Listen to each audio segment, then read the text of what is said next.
사랑하는 시흥동산교회 성도 여러분, 행복한 아침입니다. 하나님께서 오늘은 또 어떤 놀라운 일들을 행하실지를 기대하며 오늘 하루를 시작하신다면 분명 많은 기쁜 일들을 경험하게 될 줄 믿습니다. 자, 오늘 2021년 5월 13일 목요일 시동을 위한 메시지 지금 시작합니다. 오늘 우리에게 주시는 하나님의 말씀은 잠언 7장 1절에서 9절의 말씀입니다. 잠언 7장 1절에서 9절의 말씀.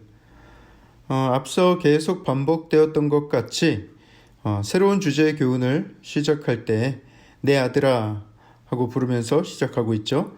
1절을 보실까요? 내 아들아 내 말을 지키며 내 계명을 간직하라. 여기에서 간직해라 할 때 이 간직하다라는 동사는 숨기다, 감추다 라는 뜻이 있습니다. 또 저장하다, 비축하다 라는 뜻도 있어요. 그만큼 아버지의 교훈은 소중하기 때문에 보물과 같이 여기며 살으라는 것입니다. 또 가뭄 때에 곡식을 저장하듯이 잘 비축해 두었다가 필요할 때 요긴하게 꺼내 사용하라는 의미도 됩니다. 또 2절을 보면 내 계명을 지켜 살며 내 법을 너의 눈동자처럼 지키라 이렇게 기록하고 있죠. 여기에서 살며 살다라는 이 동사는요, 단지 내 계명을 지키며 살아가라라는 어떤 단순한 의미가 아니라 병으로부터 회복되어 야, 나 죽을 뻔했는데 살았어 라는 그 살아나는 것을 의미합니다. 회복과 치유의 의미를 담고 있는 단어라고 할 수 있어요. 그리고 잘 사는 것, 복되고 번성하는 것을 의미합니다.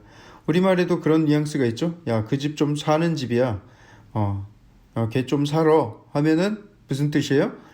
부자로 잘 산다는 의미가 담겨 있지 않습니까? 오늘 이 말씀에 이 살다라는 이 단어도 그런 뜻도 있다는 거예요. 죽음에서 구원하여서 생명을 얻는다는 의미, 그리고 행복과 번성을 누리며 산다는 의미도 담고 있습니다. 아버지의 계명을 지킬 때에 그런 삶이 가능하다라는 것이죠. 자, 또 내 법을 내 눈동자처럼 지키라 라고 표현하는데 신명기와 시편에서도 나를 눈동자와 같이 지키셨도다 이런 표현이 있어요. 눈동자는 우리 신체 중에 매우 중요한 부위이지만 또 가장 연약하고 가장 다치기 쉬운 부위이기도 하죠.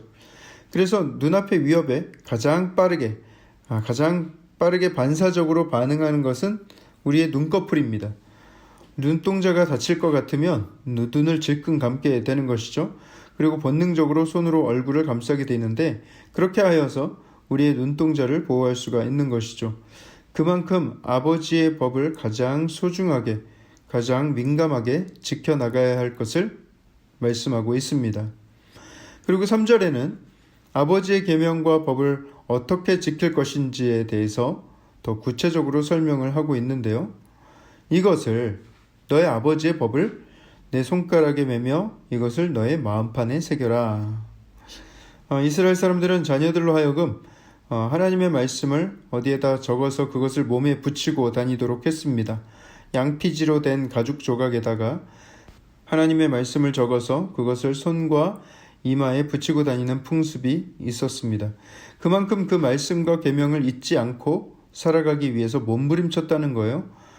나중에는 그것이 그들의 종교 생활이 되고 외식하는 형태로 변하게 되어서 좀 안타까운 면이 있지만 그런 풍습의 원래 의도는 말씀을 가까이 하여 잊지 않겠다는 어떤 그런 강한 의지를 보이는 것이죠. 4절 보세요. 지혜에게 너는 내 누이라 하며 명철에게는 너는 내 친족이다 하라. 지혜를 가까이 하되 지혜를 가족처럼 여기라는 거예요. 지혜한테 누나라고 하고 명철에게 삼촌이라고 하고 살으라는 거예요. 그만큼 지혜의 말씀과 가까이 그렇게 익숙하게 지내야 한다는 것을 말씀하고 있습니다.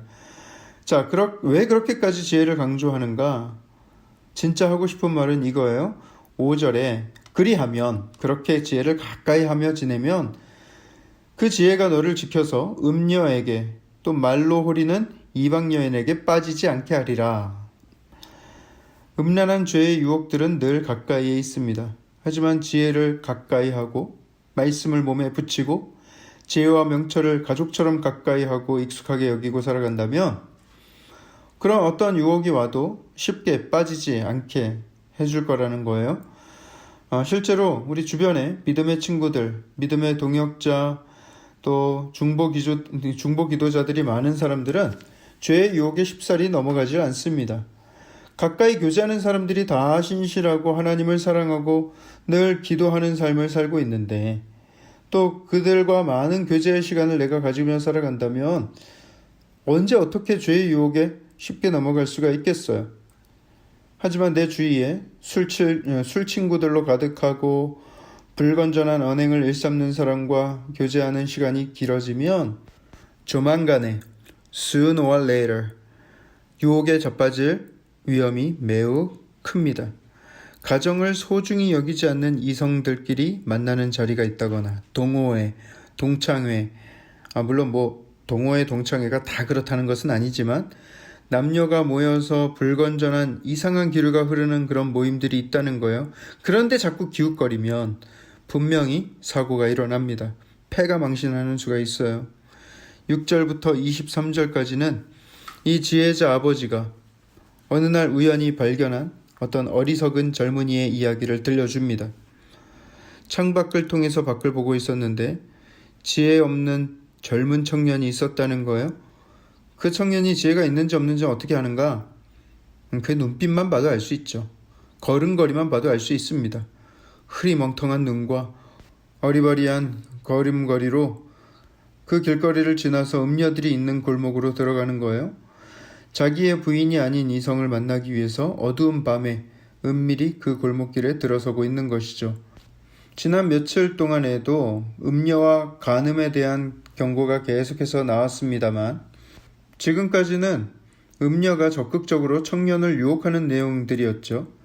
하지만 오늘 본문에서 등장하는 이 젊은 남자는 직접적인 유혹이 없는 상황 속에서도 스스로의 발걸음을 옮겨 그 음녀들을 찾아가고 있는 것입니다.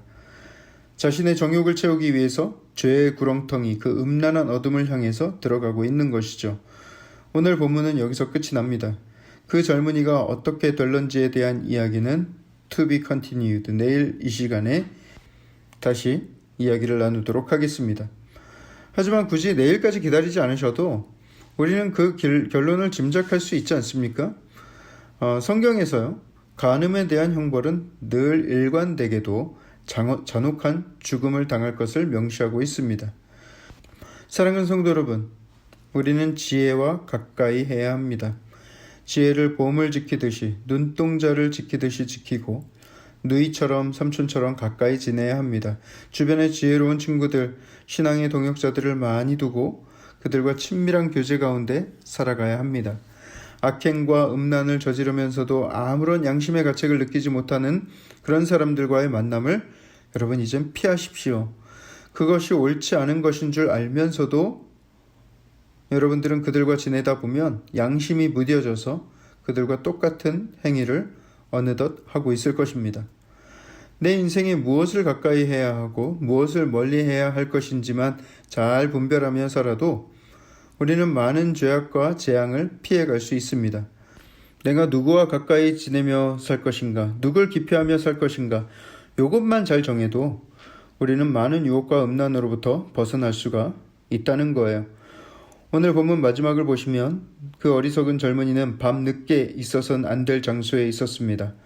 밤에 가장 안전한 곳, 죄를 짓지 않을 수 있는 곳은 부부의 침실입니다. 가정입니다. 밤 늦은 시각에 집을 벗어나 있는 것만으로도 당신은 다른 사람들보다 훨씬 더 큰 죄의 위험에 처해 있는 것이죠. 건강한 가정을 이루기 위해 힘쓰고 늦은 밤에는 가족들과 함께 퀄리티 있는 시간을 보내는 일에 힘쓰시는 삶을 사시길 축복합니다. 그런데 제가 목양실에서 이 글을 쓰다가 시계를 보니 자정이 살짝 넘었네요. 저도 위험해졌습니다. 빨리 가야겠습니다. 여러분들 행복하고 안전한 한 날 되시길 축복합니다. 기도하겠습니다. 사랑의 하나님, 은혜를 감사합니다. 우리에게 소중한 가정을 허락하시고 또 하나님 우리에게 셀 공동체를 허락하시고 내 주변에 믿음의 동역자들, 기도의 중보자들, 또 함께 삶을 나눌 수 있는 소중한 교회 공동체 허락하시니 감사를 드립니다. 하나님, 우리가 죄악 가운데 있는 사람들을 안타깝게 여기며 저들을 구원해야 할 마음을 잊지 않아야 하겠지만, 그럼에도 불구하고 저들과 또 오랜 교제 가운데 우리가 죄에 빠질까 두렵습니다.